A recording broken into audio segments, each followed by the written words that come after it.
Hoy veremos el libro de Esdras y Nehemías. Estos libros hablan de la reconstrucción del templo de Dios. En la familia de Dios trabajamos todos juntos. ¿Has ayudado alguna vez en tu casa, por ejemplo, a lavar las ventanas o a regar el jardín? ¿Por qué crees que es importante tener un lugar donde la iglesia se junte a adorar a Dios y aprender de su palabra? Para los judíos de la época del Antiguo Testamento, el templo era sumamente importante, porque allí era donde se posaba la presencia de Dios. Tenía muchas especificaciones, había instrumentos y utensilios especiales, y los sacerdotes cumplían el papel de interceder por el pueblo ante Dios. Muy pocos podían entrar al lugar santísimo. Si alguien impuro entraba, caía muerto inmediatamente. Cuando Israel y Judá fueron llevados cautivos, el rey Nabucodonosor se había llevado las cosas más importantes del templo y lo había destruido.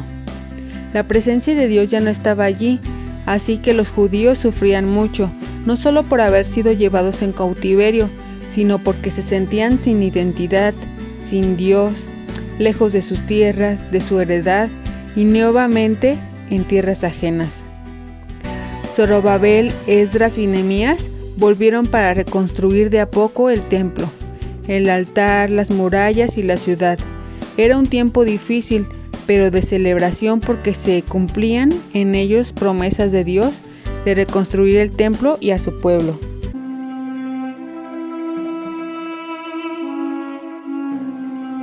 La historia se desarrolla después de que los babilonios destruyeron a Jerusalén y a su templo y se llevaran a una gran parte del pueblo al exilio. Y este libro retoma la historia aproximadamente 50 años después y cuenta el regreso de varios israelitas a Jerusalén y lo que sucedió cuando reconstruyeron la ciudad y sus vidas ahí. El libro se enfoca específicamente en 3 líderes claves quienes dirigen los esfuerzos de reconstrucción. Tenemos a Zorobabel, Esdras y luego Nehemías, y el diseño del libro se enfoca en los esfuerzos de cada líder.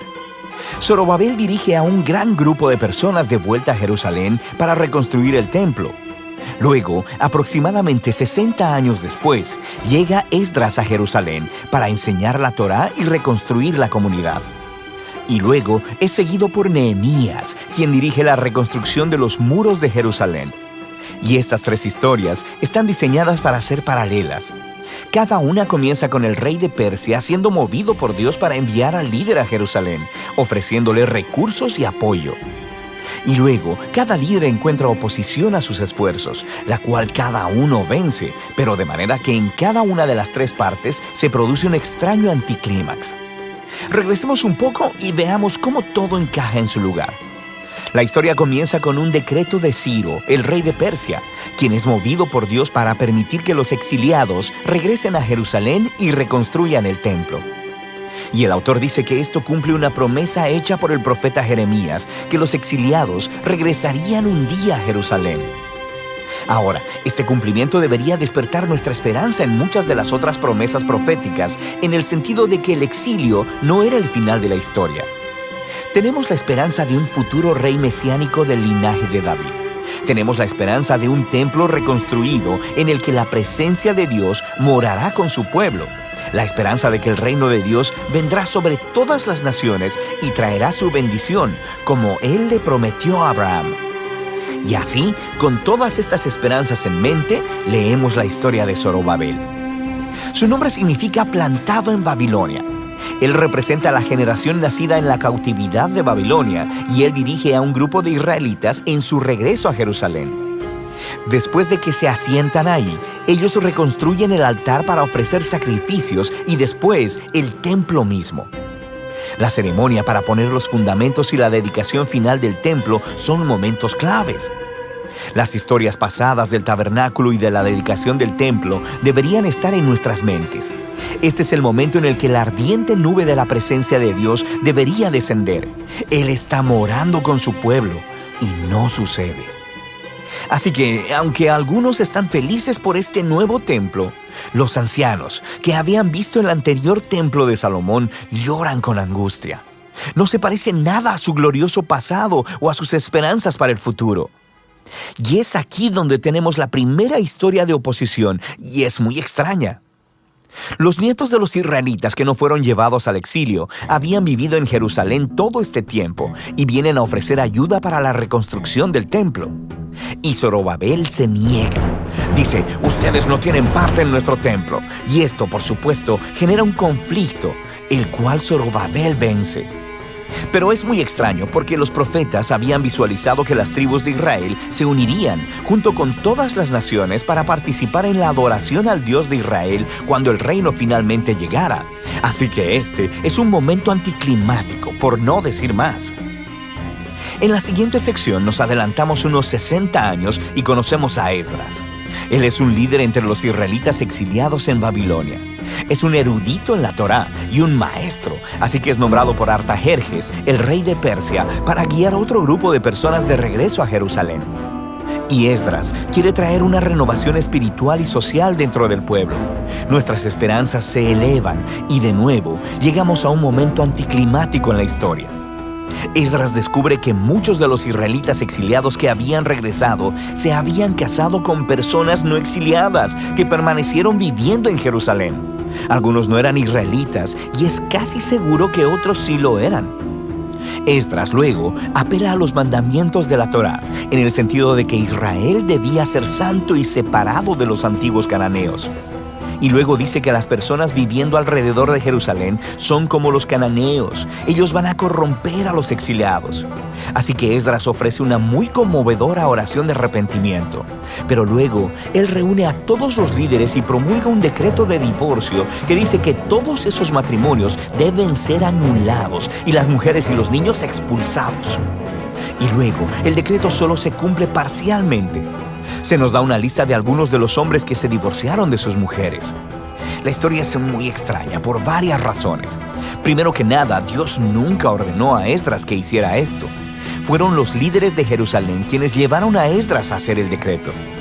Segundo, el profeta contemporáneo, Malaquías, sí dijo que el exiliado debía preocuparse por la pureza, pero también dijo que Dios se opone al divorcio. Así que los resultados combinados del decreto encajan con este patrón de una conclusión extraña y anticlimática. Lo que nos lleva a la siguiente sección acerca de Nehemías. Aquí tenemos a un oficial israelita sirviendo en el gobierno persa. Y cuando él escucha sobre el estado arruinado de los muros de Jerusalén, él ora y obtiene permiso del rey persa Artajerjes para ir y reconstruir los muros. El rey incluso le da una escolta armada y muchos recursos. Así que después de llegar a Jerusalén, comienza el proyecto de construcción y también se enfrenta a oposición por parte de las personas que ya habían estado viviendo en Jerusalén. Una vez más, nos enfrentamos a una tensión en la historia. El profeta contemporáneo Zacarías dijo que la nueva Jerusalén del reino de Dios sería una ciudad sin muros, que la presencia de Dios la rodearía, que personas de todas las naciones vendrían y se unirían al pueblo del pacto. Pero Nehemías parece operar con una visión contraria. Él les informa a las personas que rodean a Jerusalén que no tienen parte en Jerusalén, y esto, por supuesto, los mueve a hostilidad. Así que, aunque Nehemías cumple su visión para la ciudad con integridad y valor, ellos tienen que construir la ciudad con guardias armados protegiéndolos. Y nos preguntamos, ¿podría todo este conflicto haber sido manejado de otra manera? Y todo esto nos lleva a la conclusión del libro en dos movimientos. Primero positivo y luego negativo. Esdras y Nehemías combinan sus esfuerzos para traer una renovación espiritual entre el pueblo. Ellos reúnen a todos los exiliados para un festival y enseñan y leen la Torá a todo el pueblo durante 7 días. Y luego celebran la antigua fiesta de los tabernáculos para recordar la fidelidad de Dios en el Éxodo y los viajes en el desierto. Y confiesan sus pecados y se comprometen a renovar el pacto y a seguir todos los mandamientos de la Torá. Y terminan con una gran celebración sobre el templo y los muros de Jerusalén. Y pensaríamos que este es el momento decisivo, pero no lo es. El libro termina en una nota completamente deprimente. Nehemías da un paseo por la ciudad y descubre que el pueblo no ha estado cumpliendo sus votos del pacto. La obra de Zorobabel está deshecha, ya que él se encuentra con el templo en descuido y siendo administrado por un conjunto de gente que no está calificada. Luego descubre que el trabajo de Esdras ha sido comprometido. Encuentra a todos violando la Torá, a personas trabajando en el día de reposo. E incluso su propio trabajo en los muros está en juego porque las personas están poniendo mercados alrededor de los muros de Jerusalén y trabajando en el día de reposo. Y Nehemías desata un alboroto, golpea a las personas, les tira el cabello y les grita: «Obedezcan los mandamientos de la Torá». Y sus últimas palabras son una oración para que Dios lo recuerde y que por lo menos Él hizo el intento. Y así termina el libro. Quiero decir, es muy extraño, pero nos hemos preparado para esto, ¿no? Estos momentos anticlimáticos han sido entretejidos intencionalmente en el diseño del libro. Así que nos hace preguntarnos, ¿qué podría contribuir este libro a la narrativa de la Biblia? Bueno, recuerda, el libro empezó elevando nuestra esperanza en las promesas proféticas acerca del Mesías, el templo y el reino de Dios. Y luego no sucede nada de eso. Así que aunque Israel está de vuelta en la tierra, no parece que su estado espiritual anterior al exilio haya cambiado. Y aunque Esdras y Nehemías hacen lo mejor que pueden, sus reformas políticas y sociales entre el pueblo no abordan los problemas centrales de los corazones. Así que el libro está apuntado a la misma necesidad que resaltaron los profetas Jeremías y Ezequiel. Lo que el pueblo de Dios necesita es una transformación integral de sus corazones para que puedan amar y obedecer a su Dios. Y sí, el libro termina con una decepción, pero te obliga a seguir leyendo los libros proféticos y de sabiduría para descubrir qué es lo que Dios hará para cumplir sus grandes promesas de pacto. Pero por ahora, de eso tratan los libros de Esdras y Nehemías. Dios siempre tuvo la intención de permanecer junto a su pueblo. En sus planes siempre estaba morar entre ellos y que ellos lo adorasen, ser su Dios que los protege, los bendice y prospera. Pero Israel una y otra vez hizo lo que ofende a Dios. Sus consecuencias fueron graves y terminaron todos esparcidos por los pueblos vecinos, bajo el poder de gobernantes más fuertes. Dios tiene sus planes y movió los corazones de quienes estaban dispuestos a servirlo para que pudieran regresar y reconstruir el templo, las murallas y sobre todo su relación con el Padre. No importa en qué punto de tu vida estés, quizás recién estés descubriendo al Señor, recién entendiendo qué es lo que quiere Él para ti. Quizás estás en el punto donde no crees que haya algo especial para ti en todo esto. Pero tienes que saber que Dios está esperando morar en el templo de tu corazón. Está esperando que lo dejes entrar a limpiar cada rincón para vivir allí para siempre. Y que juntos construyan una muralla tan fuerte, tan alta y tan segura que no importa quién venga a atacarte, tu ciudad interior será fuerte, sana, grande y próspera.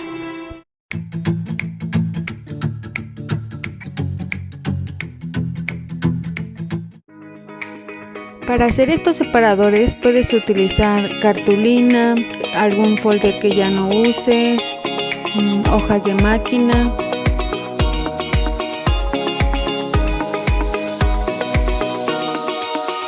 Esta es una forma sencilla de hacerlos, solo se ocupan lápiz, plumones, tijeras.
Si tienes plumones o colores, puedes hacer estas otras opciones.